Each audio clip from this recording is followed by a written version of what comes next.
கூடி வந்துள்ள சகோதர சகோதரிகள் யாவருக்கும் நம்முடைய ஆண்டவரும் உயிர்த்தெழுந்த அன்பு ரட்சகருமாய் இயேசு கிறிஸ்து நாமத்திலே வாழ்த்துக்களையும் வணக்கங்களையும் தெரிவித்துக் கொள்கிறேன். கடந்த 95 வாரங்களாக தானியேல் புத்தகத்தை ஆராய்வதற்கு தேவன் நமக்கு கிருபை அளித்தார். இந்த வாரத்திலே ஒரு சிறப்பு பாடம் ஒன்று தொடங்குகிறது. தானியேல் புத்தகத்தினுடைய மைய கருத்தை பார்க்கும்போது இஸ்ரவேலர்களுக்கு, குறிப்பாக தானியேல் மற்றும் அவருடைய நண்பர்களுக்கு ஏற்பட்ட துன்பங்கள், துயரங்கள், சோதனைகள் மற்றும் தேவனுடைய வெளிப்பாடுகள் இவற்றை பற்றியதாக இருக்கின்றன. இஸ்ரேல் மக்களுக்கு இவ்வித துன்பங்கள் ஏற்பட்டது ஏன் என்பதை அவர்களுடைய தோற்றகால வரலாற்றிலிருந்து நாம் இன்னும் ஒரு சில வாரங்களுக்கு தியானிக்கவிருக்கின்றோம். அத்துடன் இந்த ஆராய்வு முடிவடையும். இன்றைக்கு முதலாவது பகுதி சிறப்பு பாடம் சிறப்பு பாடின் தலைப்பு இஸ்ரவேலின் விரோதிகள் அன்றும் இன்றும். அதிலே இந்த வாரம் நாம் 3 முற்பதாக்களை பற்றிய வரலாற்றை பார்க்க போகின்றோம். இஸ்ரவேல் தோன்றிய வரலாறு என்பதிலே ஆபிரகாம், ஈசாக்கு, யாக்கோபு ஆகிய 3 முற்பதாக்களின் வரலாற்றை சற்றே சுருக்கமாக பார்க்க போகின்றோம். ஆபிரகாமுக்கு தேவனின் வாக்குத்தத்தம். ஆதாம் படைக்கப்பட்டு 1948 ஆண்டுகளுக்கு பிறகு, அதாவது கிமு 2056 கல்தேயர்களின் ஊர் என்ற இடத்தில் ஆபிரகாம் பிறந்தார் என்று வேதாகமம் கூறுகிறது. இவர் பிற்பாடு ஆபிரகாம் என்று அழைக்கப்பட்டார். இவர் பிறந்தது 2056, அதாவது கிமு 2056. அதற்கு பிறகு 75 வயதான போது கிமு 1981 கர்த்தர் ஆபிரகாமிடத்தில் பின்வருமாறு உரைத்தார். கர்த்தர் ஆபிரகாமை நோக்கி, நீ உன் தேசத்தையும் உன் இனத்தையும் உன் தகப்பனுடைய வீட்டையும் விட்டு புறப்பட்டு நான் உனக்கு காண்பிக்கும் தேசத்துக்கு போ. நான் உன்னை பெரிய ஜாதியாக்கி உன்னை ஆசீர்வதித்து உன் பேரை பெருமைப்படுத்துவேன். நீ ஆசீர்வாதமாய் இருப்பாய். உன்னை ஆசீர்வதிக்கிறவனை ஆசீர்வதிப்பேன், உன்னை சபிக்கிறவனை சபிப்பேன். பூமியில் வம்சங்கள் எல்லாம் உனக்கு ஆசீர்வதிக்கப்படும் என்றார். கர்த்தர் ஆபிரகாமுக்கு சொன்னபடியே அவன் புறப்பட்டு போனான். லோத்தும் அவனோட கூட போனான். ஆபிரகாம் ஆரானை விட்டு புறப்பட்ட போது 75 வயது உள்ளவனாய் இருந்தான் என்று சொல்லப்படுகிறது. தேவனுடைய கட்டளைப்படியே ஆபிரகாம் புறப்பட்டு போனார். முதலில் தாம் பிறந்து வளர்ந்த நகராகிய ஊர் என்ற கல்தேயர் பட்டணத்தில் இருந்து புறப்பட்டு சிரியாவில் உள்ள ஆரான் என்ற இடத்தில் குடியேறினார். இது ஐப்ராத்து மற்றும் இதக்கேல் ஆறுகளின் மத்தியில் இருந்த இடமாகும். பின்பு அவர் கானான் நாட்டில் உள்ள சீகேம் என்ற ஊருக்கு வந்தார். அங்கு பஞ்சம் ஏற்பட்ட போது அவர் அங்கிருந்து புறப்பட்டு எகிப்து நாட்டுக்கு சென்றார். பின்பு எகிப்திலிருந்து திரும்பி பெத்தேல் என்ற இடத்தில் குடியேறினார். அவரது சகோதரன் மகனான லோத்து சோதம் கொமரா நகரின் அருகில் சென்று குடியமர்ந்தார். பின்பு ஆபிரகாம் எபிரோன் என்ற இடத்தில் குடியமர்ந்தார். இஸ்ரவேல் மக்கள் இதனாலே எபிரேயர்கள் என்றும் சொல்லப்படுவது உண்டு. நமக்கு கூட தெரியும், புதிய ஏற்பாட்டிலே எபிரேயர்கள் இருக்கு. இஸ்ரவேலர்கள், எபிரேயர்கள் எல்லாமே ஒன்றுதான். அடுத்து பார்க்கும்போது என்னங்க இக்கோட்டிக்குது யாரோ. லோத்து ஆபிரகாம் விட்டு திரும்ப சென்று கர்த்தர் ஆபிரகாமை நோக்கி, உன் கண்களை ஏறெடுத்து நீ இருக்கிற இடத்திலிருந்து வடக்கேயும் தெற்கேயும் கிழக்கேயும் மேற்கேயும் நோக்கிப்பார். நீ பார்க்கிற இந்த பூமி முழுவதையும் நான் உனக்கும் உன் சந்ததிக்கும் என்றென்றைக்கும் இருக்கும்படி கொடுத்து உன் சந்ததியை பூமியின் தூளை போல பெருக பண்ணுவேன். ஒருவன் பூமியின் தூளை எண்ணக்கூடுமானால் உன் சந்ததியும் எண்ணப்படும். நீ எழுந்து தேசத்தின் நீளமும் அகலமும் எம்மட்டோ அம்மட்டும் நடந்து திரி, அதை உனக்கு தருவேன் என்றார்.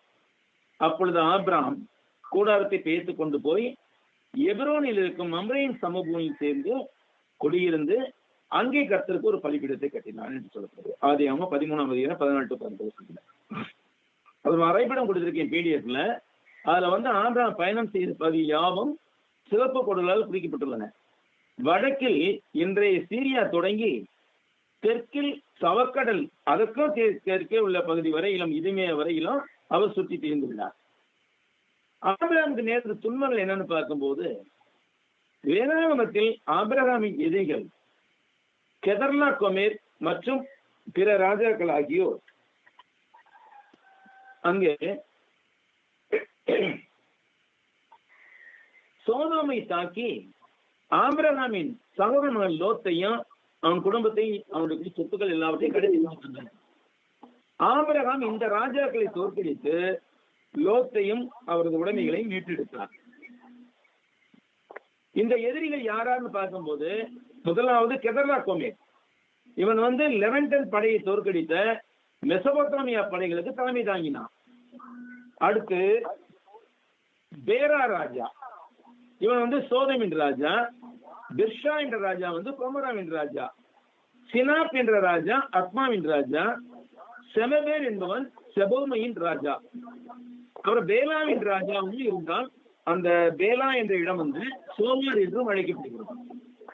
இவர்கள் அத்தனை பேர் சேர்ந்து எதிர்த்து வருகிறார்கள். இந்த போர் ஆதியாகமம் 14ஆம் அதிகாரத்தில் விவரிக்கப்பட்டுள்ளது. இது வேதாகமத்தில் போர்கள் பற்றிய முதல் விரிவான விவரமாகும். ஆபிரகாம் தனது முகாமில் 318 போர் வீரர்களை ஒன்று திரட்டினார்.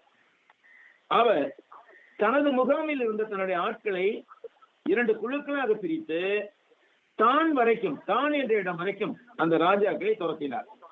அவர் இரவில் எதிரியை தாக்கினார். தமஸ்குவின் வடக்கே உள்ள கோபா வரை எதிரிகளை துரத்தினார். அவர் தனது சகோதரன் லோத்தையும் அவரது உடைமைகளையும் மீட்டுக் கொண்டு வந்தார். பெண்களையும் மற்ற கைதிகளையும் மீட்டுக் கொண்டு வந்தார். தேவன் ஆபிரகாமுக்கு இந்த வெற்றியை கொடுத்ததாக வேதாகமம் விவரிக்கிறது.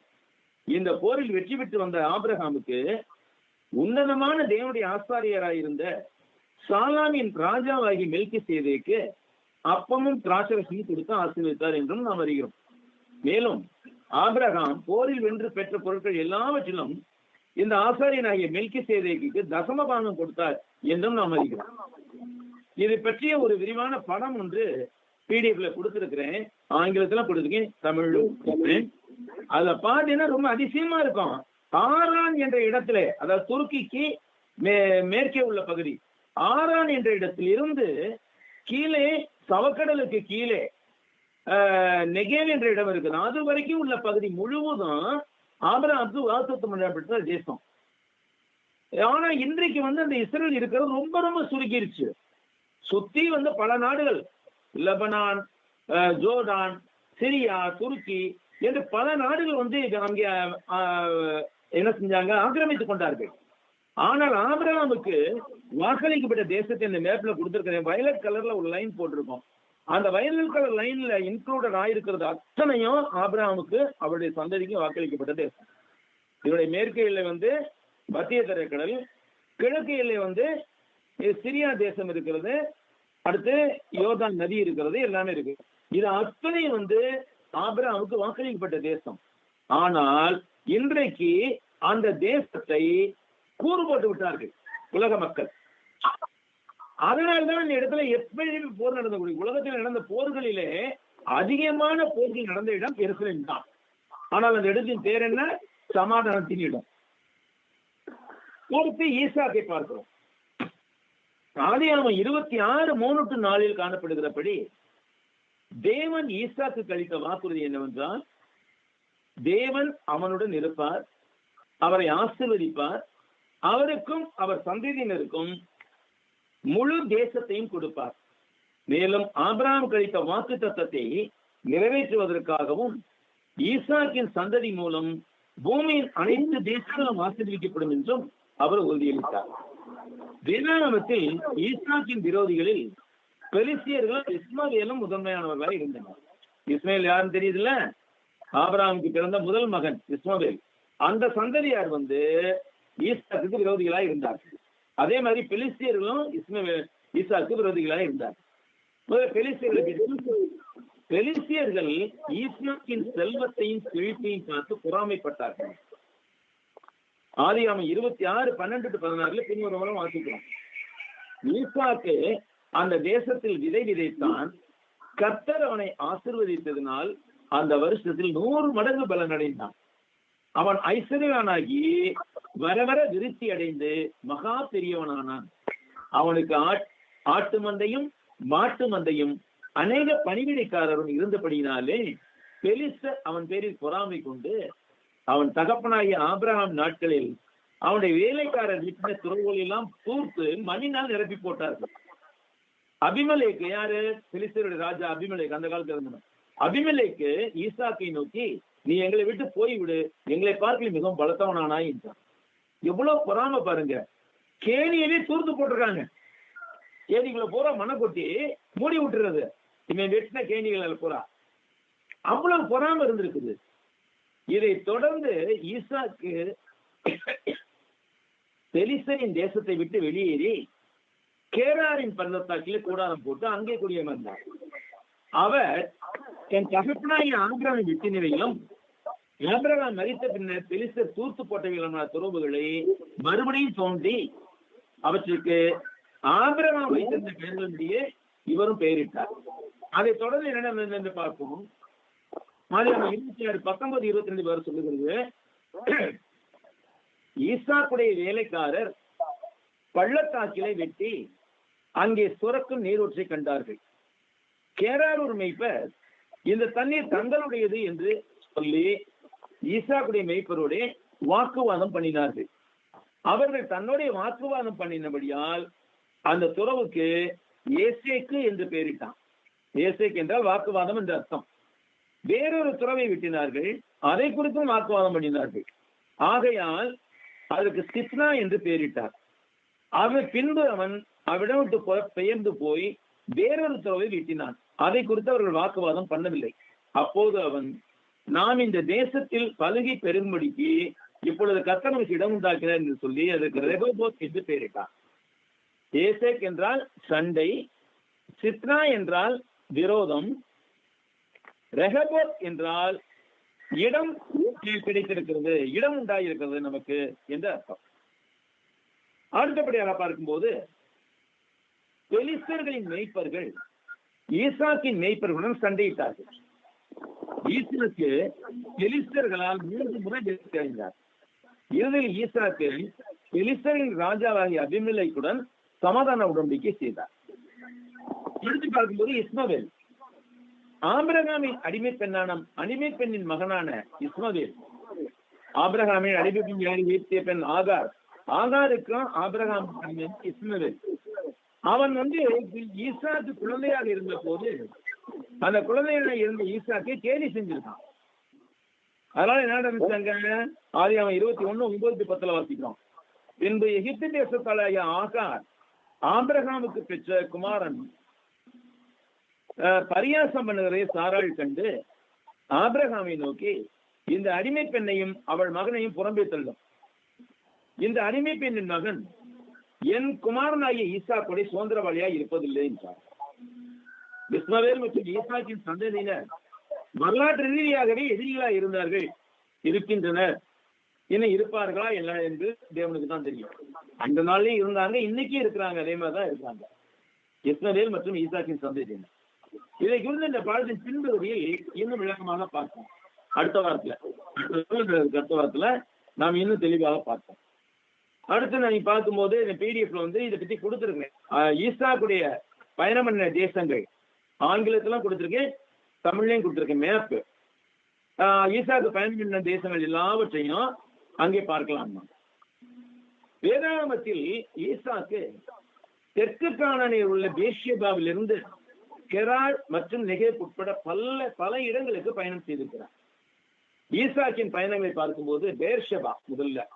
ஈசாக்கு பேர்ஷெபாவில் பிறந்தார். ஆபிரகாம் மோரியா மலையில் அவரை பலியாக ஒப்பு கொடுத்த பாவனையாக கொடுத்து விட்டு, பிறகு ஒரு ஆட்டுக்குட்டியை பலியாக ஒப்பு கொடுத்து விட்டு இவரை கூட்டிக் கொண்டு வந்த பிற்பாடாக திருப்பி பேர்ஷெபாவில் இருந்து குடியிருந்தார்கள். பிறகு பஞ்சத்தின் போது ஈசாக்கு தனது தந்தையாகிய ஆபிரகாம் ஒரு காலத்தில் வாழ்ந்த தேசமான கேரார் ஊருக்கு குடியேறினார். பிறகு நெகேவ் என்ற இடத்துக்கு வந்தார். எப்பொழுது வந்தார்? ஈசாக்கின் மணமகள் ரெபேக்கால் ஆராமிலிருந்து வந்த பிறகு ஈசாக்கு நெகேவ் என்ற இடத்தில் குடியேறினார். பின்னர் அவர் ரெபேக்காலுடன் பேலகா ரோயி என்ற இடத்தில் குடியேறினார். அங்கு அவர்களின் இரட்டை பிள்ளைகள் ஏசாவும் யாக்கோபும் பிறந்தார்கள். ஈசாக்கின் மற்ற பயணங்கள் பார்க்கும்போது ஈசாக்கு தனது தந்தை ஆபிரகாமை போலவே பேர்ஷபாவில் கிணறு வெட்டி அபிமெலேக்கோடு ஒப்பந்தம் செய்தார். ஈசாக்கு தனது தந்தை இறந்த பிறகு பேர்லகாய் ரோயிக்கு குடிபெயர்ந்தார். அடுத்து ஈசாக்கின் வரலாறை தொடர்ந்து பார்க்கும்போது ஈசாக்கின் வரலாறு ஆதியாகமம் புத்தகத்தில் கூறப்பட்டுள்ளது. அவர் இஸ்ரவேலின் இரண்டாவது முற்பிதாவாகவும் ஆபிரகாம் மற்றும் சாராளின் மகனாகவும் இருந்தார். தேவன் ஆபிரகாமுக்கும் சாராளுக்கும் ஈசாக்கின் மூலம் ஒரு மகனை பெறுவார் என்று வாக்குத்தத்தம் கொடுத்தார். ஈசாக்கு சாந்தத்தோடு நிதானத்தோடும் சமாதானத்தை தொடர்ந்தார். அவர் சர்ச்சையிலிருந்து விலகி மீண்டும் கவனம் செலுத்தி மற்றொரு கிணறு தோண்டினார். அப்பொழுதுதான் அந்த கிணறு ரெகபோத் என்று பெயரிடப்பட்டது. ஈசாக்கின் கொள்கை என்னன்னு பார்க்கும்போது மிக நாம கற்றுக்கொள்ள வேண்டியது, மக்கள் கர்த்தரை மதித்து தங்கள் முன்னுரிமைகளை மறுசீரமைக்கும் போது அவர்கள் அமைதி மற்றும் சமாதானம் பெறும்படி கர்த்தரால் ஆசீர்வதிக்கப்படுகிறார்கள் என்பதை ஈசாக்கின் அனுபவம் காட்டுகிறது. ஆபிரகாமை விட ஈசாக்கு நிதானமானவராய் இருந்திருந்தார். அடுத்து யாக்கோபின் வரலாறு மூன்றாவது முறைதான். ரெபேக்காலின் கற்பத்தில் இருந்த போதே யாக்கோபு தன் சகோதரனும் சண்டையிட்டவன் என்றுதான் வேதாகமத்தில் அறிகிறோம். ஆதியாகமம் 25, 21, 23 வசனங்களில் வருகின்றது.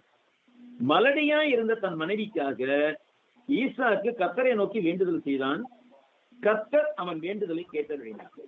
அவன் மனைவி ரெபேக்கால் கர்ப்பம் தரித்தாள். அவள் கர்ப்பத்திலே பிள்ளைகள் ஒன்றோடு ஒன்று கொண்டிருந்தன. அப்போது அவள், இப்படியானால் எனக்கு எப்படியோ என்று சொல்லி கர்த்தரிடத்தில் விசாரிக்கும்படி போனாள்.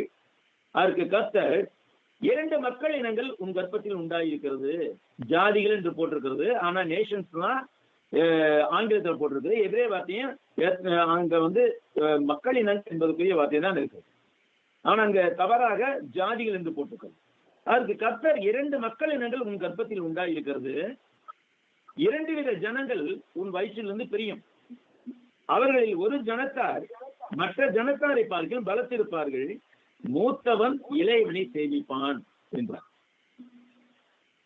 யாக்கோபின் விரோதிகள். வேதாகமத்தில் யாக்கோபின் விரோதிகள் முதன்மையானவர் அவரது சகோதரன் ஏசாவும் ஏசாவின் சந்ததியரான ஏதோமியர்களுமே ஆவார்கள். ஏசா, யாக்கோபு ஆகிய இருவரின் இளமை காலம் குறித்து வேதாகமம் இவ்வாறு சொல்லுகிறது. ஆதியாகமம் 25, 27, 34. இந்த பிள்ளைகள் பெரியவர்களான போது ஏசா வேட்டையில் வல்லவனும் வனசஞ்சாரியுமாய் இருந்தான். யாக்கோபு குணசாலியின் கூடாரவாசியுமாய் இருந்தான். ஏசா வேட்டையாடி கொண்டு வருகிறது ஈசாக்கினுடைய வாய்க்கு ருசிகரமாய் இருந்ததுனாலே ஈசாக்கு ஏசாவின் மேல் பட்சமாய் இருந்தான். ரெபேக்காளோ யாக்கோபின் மேல் பட்சமாய் இருந்தாள். ஒரு நாள் ஏசா வெளியிலிருந்து களைத்து வந்த போது யாக்கோபு கூழ் சமைத்துக் கொண்டிருந்தான். அப்பொழுது ஏசா யாக்கோபை நோக்கி, இந்த அந்த சிவப்பான கூழிலே நான் சாப்பிட கொஞ்சம் இழைத்திருக்கிறேன் என்றான். இதனாலே அவனுக்கு ஏதோம் என்கிற பேர் உண்டாயிற்று. அப்பொழுது யாக்கோபு, உன் சேஷ்ட புத்திர பாகத்தை இன்று எனக்கு விற்று போடு என்றான். அதுக்கு ஏசா, இதோ நான் சாக போகிறேன், இந்த சேஷ்ட புத்திர பாகம் எனக்கு என்னத்திற்கு என்றான். அப்பொழுது யாக்கோபு, இன்று எனக்கு ஆணையிட்டு கொடு என்றான். அவன் யாக்கோபுக்கு ஆணையிட்டு தன் சேஷ்ட புத்திர பாகத்தை அவனுக்கு விற்று போட்டான். அப்பொழுது யாக்கோபு ஏசாவுக்கு அப்பத்தையும் பயிற்றங்கூழையும் கொடுத்தான். அவன் பொசித்து குடித்து எழுந்திருந்து போய்விட்டான். இப்படி ஏசா தன் சேஷ்ட புத்திர பாகத்தை அலட்சியம் பண்ணினான். சேஷ்ட புத்திர பாகம்னா மூத்த மகனுக்குரிய உரிமை. அதை அலட்சியம் பண்ணினான். இதை குறித்து புதிய ஏற்பாட்டின் நாட்களில் எபிரேயர் நிருபத்தை எழுதியவர் இவ்வாறு எழுதினார். எபிரேயர் 16 நம்ம வாசிக்கிறோம். ஒருவனும் வேசிக்கள்ளனாகவும் ஒருவேளை போஜனத்துக்காக தன் சேஷ்ட புத்திர பாகத்தை விற்று போட்ட ஏசாவை போல் சீர்கட்டனாய் இராதபடிக்கு எச்சரிக்கையாய் இருந்தது. ஏனென்றால் பிற்காடு அவன் ஆசீர்வாதத்தை சுதந்திரித்துக் கொள்ள விரும்பியும் ஆகாதவன் என்று தள்ளப்பட்டதை அறிவீர்கள். அவன் கண்ணீர் விட்டு கவலையோடு தேடியும் மனமாறுதலை காணாமல் போனான். அதை பற்றி விரிவாக பார்க்கப்படும். ஈசாக்கின் அந்திங்க வேளையில் யாக்கோபு மூத்த மகனுக்குரிய ஆசீர்வாதங்களை தந்தையிடமிருந்து பெற்றுக்கொள்ள ரெபேக்காள் ஒரு திட்டம் தீட்டினார். இதை பற்றி ஆதியாகமம் 27ஆம் அத்தியாயத்தில் விரிவாக நாம் வாசிக்க முடியும். ஈசாக்கு தன் மூத்த மகன் ஏசாவிடத்தில், நான் மரணமடையும் முன்னே உன்னை ஆசீர்வதிக்கும்படி நீ போய் வேட்டையாடி எதனை மிருகத்தை கொண்டு வந்து அதை ருசியுள்ள உணவாக சமைத்து கொண்டு வா, அதை உண்டு நான் உன்னை ஆசீர்வதிப்பேன் என்றான். அதன்படி ஏசா வேட்டையாட சென்று விட்டான். இதை கேட்டுக்கொண்டே இருந்திருக்கிறாள் ரெபெக்காள். உடனே அவள் தன் இளைய மகன் யாக்கோபுவை அழைத்து 27:8-10, ஆகையால் என் மகனே, என் சொல்லை கேட்டு நான் உனக்கு கற்பிக்கிறபடி செய். நீ ஆட்டு மந்தைக்கு போய் 2 நல்ல வெள்ளாட்டு குட்டிகளாக கொண்டு வா. நான் அவைகளை உன் தகப்பனுக்கு பிரியமான ருசியுள்ள பதார்த்தங்களாக சமைப்பேன். உன் தகப்பன் தாம் மரணமடையும் முன்னே உன்னை ஆசீர்வதிக்கும்படிக்கு அவர் புசிப்பதற்கு நீ அதை அவரிடத்தில் கொண்டு போக வேண்டும் என்றார். அதன்படியே யாக்கோபு செய்து தன் தாய் சமைத்து கொடுத்த சுவையான உணவுகளை எடுத்துக்கொண்டு இதை கழுத்திலும் கைகளிலும் ஆட்டு தோலை கட்டிக்கொண்டு ஈசா இடத்தில் போனான். முதலில் ஈசாக்கு சந்தேகப்பட்டான். அதை குறித்து வேதம் என்ன சொல்லுகிறது? அப்பொழுது ஈசாக்கு யாக்கோபை நோக்கி, என் மகனே, நீ என் குமாரனாய ஏசாதானோ அல்லவோ என்று நான் உன்னை தடவி பார்க்கும்படிக்கு கிட்டவா என்றான். யாக்கோபு தன் தகப்பனாய் ஈசா கண்டையில் கிட்ட போனான். அவன் இவனை தடவி பார்த்து, சத்தம் யாக்கோபின் சத்தம், கைகளோ ஏசாவின் கைகள். அவனுக்கு குழப்பம் ஆயிடுச்சு. நான் கையை தடவி பார்த்தா, ஏன்னா ஆட்டு தொலை கட்டி இருந்தான், முடி இருந்துச்சு. ஏன்னா ஏசாவுக்கு உடல் முழுவதும் முடி இருக்கும். அதனால கிட்டத்தட்ட வா அப்படின்னு சந்தேகப்படுறான். தடவி பார்த்தோன்னே முடி இருக்கிறதுனால, ஆட்டுத்தோலை தடவி பார்த்து முடி இருக்கிறதுனால, கைகளோ சத்தம் யாக்கோபின் சத்தம், கைகளோ ஏசாவின் கைகள் என்று சொல்லி, அவனுடைய கைகள் அவன் சகோதரனாய் ஏசாவின் கைகளை போல ரோமமுள்ள இருந்தபடினாலே இன்னான் என்று அறியாமலே அவனை ஆசீர்வதித்து, நீ என் குமாரனாய் ஏசாதானோ என்றான். அவன் நான் தான் என்றான். பின்பு ஈசாக்கு தன் இளைய மகன் யாக்கோபு கொண்டு வந்த உணவை உண்டுவிட்டு மூத்த மகனுக்குரிய எல்லா ஆசீர்வாதங்களினாலும் அவனை ஆசீர்வதித்தான். யார? இளைய மகன். இந்த ஆசீர்வாதத்தை பெற்றுக்கொண்டு யாக்கோபு ஈசாக்கை விட்டு சென்ற பிற்பாடு ஈசாக்கின் மூத்த மகன் ஏசா தான் வேட்டையாடி கொண்டு வந்த மிருகத்தை கொன்று நல்ல பதார்த்தங்களாக சமைத்து தன் தகப்பனுக்கு கொண்டு வந்தான். அப்பொழுது அவன் தகப்பனாகிய ஈசாக்கு, நீ யார் என்றான். அதற்கு அவன், நான் உமது மூத்த மகனே ஈசா என்றான். அப்பொழுது ஈசாக்கு மிகவும் பிரமித்து நடுங்கி, வேட்டையாடி எனக்கு கொண்டு வந்தானே அவன் யார்? நீ வரும் முன்னே அவை எல்லாவற்றிலும் நான் புசித்தவனை ஆசீர்வதித்தேனே, அவன் ஆசீர்வதிக்கப்பட்டவனாகவும் இருப்பான் என்றான். ஏசா தன்னுடைய தகப்பனுடைய வார்த்தைகளை கேட்டவுடனே மிகவும் மனம் கசந்து உரத்த சத்தமிட்டு அலறி தன் தகப்பனை நோக்கி, என் தகப்பனே, என்னையும் ஆசீர்வதியும் என்றான். அதற்கு அவன், சகோதரன் தந்திரமாய் வந்து உடைய ஆசீர்வாதத்தை பெற்றுக் கொண்டான் என்றான். அப்பொழுது அவன், யாரு? ஏசா என்ன சொல்றான்? அவன் பெயர் யாக்கோபு எனப்படுவது சரியல்லவா? இதோட 2 தரம் என்னை மோசம் போக்கினான். யாக்கோபு என்றால் எத்தன் என்று அர்த்தம். 2 தரம் என்னை மோசம் போக்கினான். என் சேஷ்ட புத்திர பாகத்தையும் எடுத்துக்கொண்டான். இதோ இப்பொழுது என் ஆசீர்வாதத்தையும் நீங்கிக் கொண்டான் என்று சொல்லிவிட்டு, நீர் எனக்கு ஒரு ஆசீர்வாதமே வைக்கவில்லையா என்றான். ஈசாக்கு ஏசாவுக்கு பிரதியுத்தரமாக, நான் அவனை உனக்கு எஜமானாக வைத்தேன். அவன் சகோதரர் எல்லாரையும் அவனுக்கு ஊழியக்காரராக கொடுத்து அவனை தானியத்தினாலும் திராட்சரசனாலும் ஆசீர்வதித்தேன். இப்பொழுதும் என் மகனே நான் உனக்கு என்ன செய்வேன் என்றான். ஏசா தன் தகப்பனை நோக்கி, என் தகப்பனே, இந்த ஒரு ஆசீர்வாதம் மட்டுமா இடத்தில் உண்டு? என் தகப்பனை என்னையும் ஆசீர்வதியும் என்று சொல்லி ஏசா சத்தமிட்டு அழுதான். அப்பொழுது அவன் தகப்பனாகி ஈசாக்கு அவனுக்கு பிரதியுத்தரமாக, உன் வாசஸ்தலம் பூமியின் சாரத்தோடும் உயர வானத்திலிருந்து இறங்கும் பனியோடும் இருக்கும். உன் பட்டயத்தினாலே நீ பிழைத்து உன் சகோதரனை சேவிப்பாய். நீ மேற்கொள்ளும் காலம் வரும் பொழுதோ உன் கழுத்தில் இருக்கிற அவனுடைய நுகத்தடியை விரித்து போடுவாய் என்றார். யாக்கோபை தன் தகப்பன் ஆசீர்வதித்த நிமித்தம் ஏசா யாக்கோபை பகைத்து, என் தகப்பனுக்காக துக்கிக்கும் நாட்கள் சீக்கிரமாய் வரும், அப்பொழுது என் சகோதரன் யாக்கோபை கொண்டு போடுவேன் என்று ஏசா தன் இருதயத்தில் சொல்லிக் கொண்டான். இதுதான் யாக்கோபுக்கும் அவர் வம்சத்திற்கும் ஏசாவுக்கும் அவர் வம்சத்திற்கும் பகை உண்டாக தொடக்க காரணமாகும். இந்நாளில் ஏசாவும் யாக்கோபும் சமாதானம் ஆனாலும், எப்போ இவன் பிரதானாரம் சென்று அங்கே என்னுடைய மாமன் மகள் லேயாலையும் ராகினியை திருமணம் செய்து 12 பிள்ளைகளை பெற்று பெரிய மந்தையராகி திருப்பி வந்த போது ஏசாவும் அவனும் சமாதானம் ஆகிவிட்டான் என்று நாம் வாசிக்கிறோம் வேதத்துல. இருந்தாலுமே கூட ஏசாவின் சந்ததியாக யாக்கோபின் சந்ததியாக மன்னிக்க தயாராக இருக்கிறது. ஏன் காரணம் என்ன? எங்களுக்கு வரக்கூடிய ஆசிரமங்களை பூரா உங்க அப்பா எடுத்துக்கிட்டான்டா, அதான் காரணம்.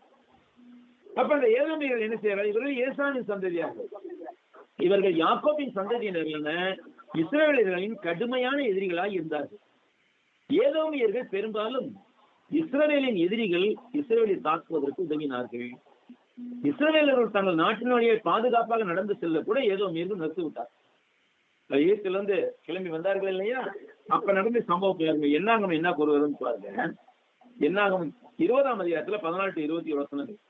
பின்பு மோசே காதேசிலிருந்து ஏதோமின் ராஜாவிடத்துக்கு ஸ்தானாதிபதிகளை அனுப்பி, எங்கள் பிதாக்கள் எகிப்துக்கு போனதும் நாங்கள் எகிப்திலே நெடுநாள் வாசம் பண்ணினதும் எகிப்தியர் எங்களையும் எங்கள் பிதாக்களையும் உபத்திரவப்படுத்தினதும் இவைகளினாலே எங்களுக்கு நேரிட்ட எல்லா வருத்தமும் உமக்கு தெரிந்திருக்கிறது. கர்த்தரை நோக்கி நாங்கள் மன்றாடினோம்.